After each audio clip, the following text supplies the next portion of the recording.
How did Ayrton Senna, the exceptionally gifted champion who would constantly push back the limits, find his trajectory so brutally terminated?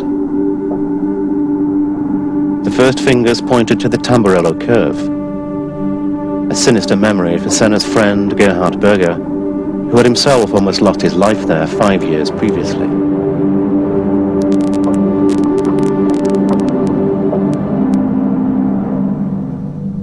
I went with close to 300 k's just straight on into the beton wall, and just through a miracle, everything exploded. I was in fire. It was just through a miracle I survived.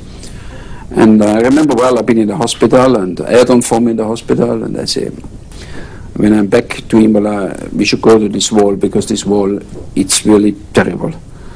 And you're so fast, and if you get into this wall, it's just difficult to survive.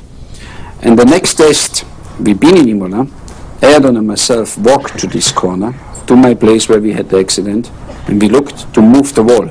And we looked behind the wall, and behind the wall is a small river. And we looked both each other and say, we cannot move it because behind is a river. And we left again. And I think 5 meters from this place where we stand and discussed this, he died.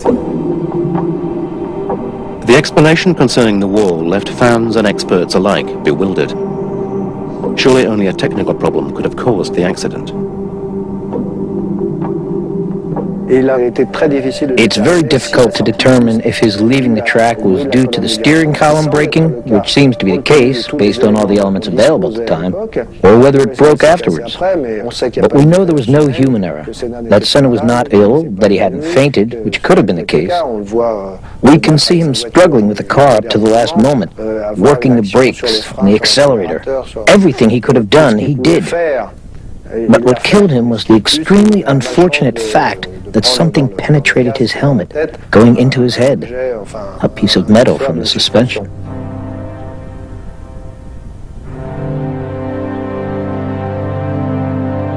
If you had to pick one lasting image of Ayrton, what would it be? Unfortunately, there are 2 or 3 images from that Sunday before the race. The message in the morning, when he came to see me at lunchtime for a couple of minutes,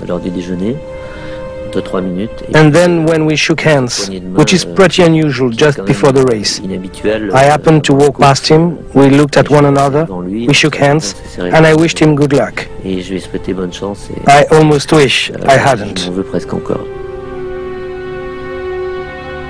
That it could touch a driver like Ayrton, who was protected from everything, who was something of an archangel, and so ultimately untouchable. We were often in the realm of the superhuman. It was something that brutally brought us down to earth.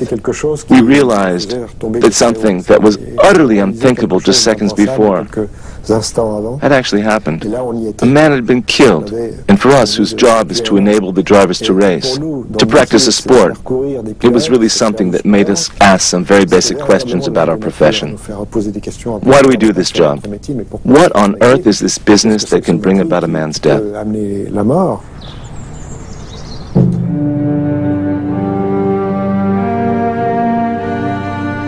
There would be a before and after Senna. His death put an end to the pursuit of sheer performance. Engines would be less powerful and racetracks less dangerous.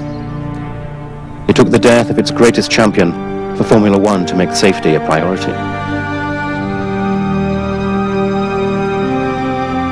In Brazil, 3 days of national mourning honored the death of Ayrton Senna before he was laid to rest for eternity in the Morumbi Cemetery in Sao Paulo.